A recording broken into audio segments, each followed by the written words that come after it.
Alright, boys and girls, here's a little information here for you squirrel hunters, somebody getting into hunting.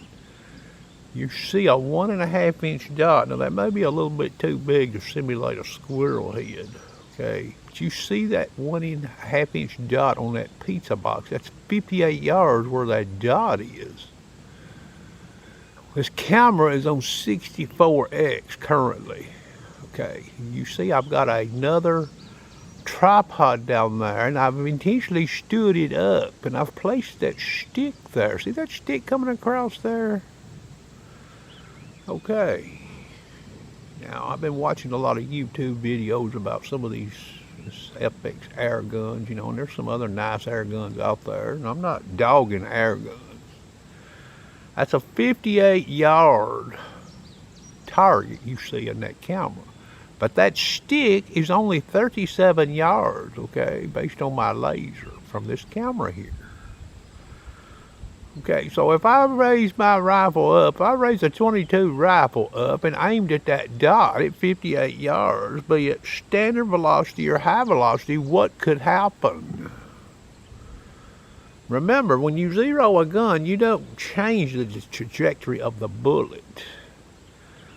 You're just changing the actual reference point. The gun doesn't shoot any flatter or any worse or better, no matter where you have it zeroed. You would still have to have the scope dial to hit that target. Well, there's some pretty good odds you might touch that piece of wood there trying to shoot that with a 22 long rifle.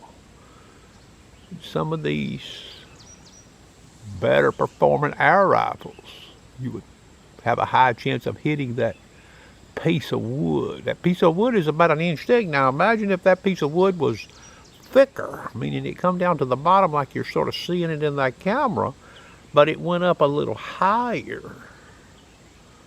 Some loopy air guns might get over that wood. It's possible. 22 long rifle, you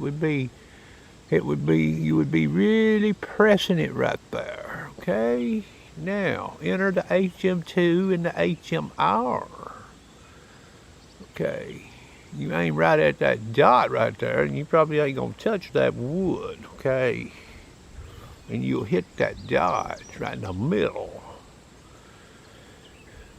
Like I said, that's a 1.5 inch dot. I could have used something smaller. We hear talk about flat trajectory, and I see these guys with these air rifles, they do a lot of shooting off of buildings and light wires. Well, squirrels around here don't generally set on light wires and buildings. Occasionally you'll see one on an old house top, but in the woods you've got obstacles, okay?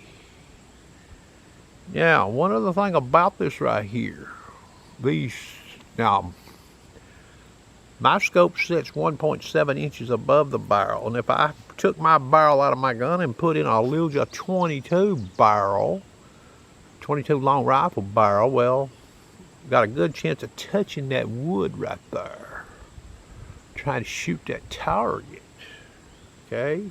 Now, that's shooting the target in the middle. You don't generally aim at the edge of a target. The squirrel's head, you don't want to nick him, because you might not get him, or anything else for that matter. Now, if you lower the scope mount to like 1.5, that makes this even worse, okay? It actually makes it worse. For the same yardage zero, say you zero 50 yards with a higher scope versus a lower scope, well, at that distance right there at 37 yards, you're going to be higher in the trajectory with a lower mounted scope. So yeah, you hear this, where people say flat shooting, and there's a lot of people, they're talking about the drop. Well, it ain't just the drop that's important. In the woods, the drop's important in the woods, but also it's where the bullet is passing over the line of sight. And you know, you can use a strong scope on any gun, and they make some nice scopes now. They're not overly expensive like they used to be. Well, you know, a squirrel can be moving more in the open and stop in a concealed place, and you can find him in the scope, sort of like what you're seeing in that camera there. And you could see him, you know, and you're like, oh, I think I'll shoot him. Well, it would depend on what kind of rifle you're shooting that you could kill that squirrel right there, assuming that orange dot would be his head. I just thought I would share this. You know, I did quite a few videos last year, the year before, and you're going to hear me make comments in them videos about obstructed shots. Do I shoot squirrels with obstruction? Yes. But there's one thing I'd watch for. How close is the obstruction to the squirrel? That makes a great deal. If it's just a few inches to a foot, you've got a better chance versus an obstruction of 3 feet or 20 yards away.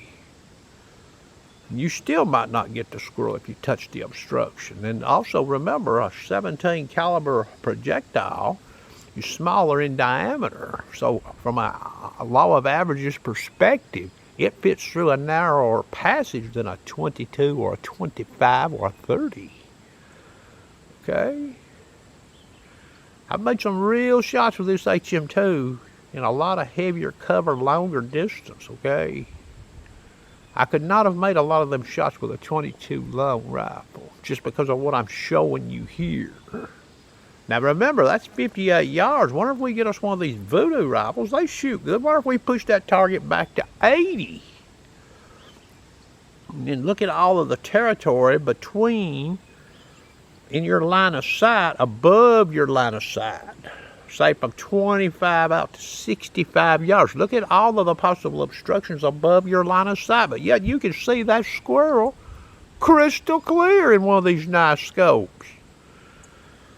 But 3 inches or 2 inches or whatever above, there's an obstruction.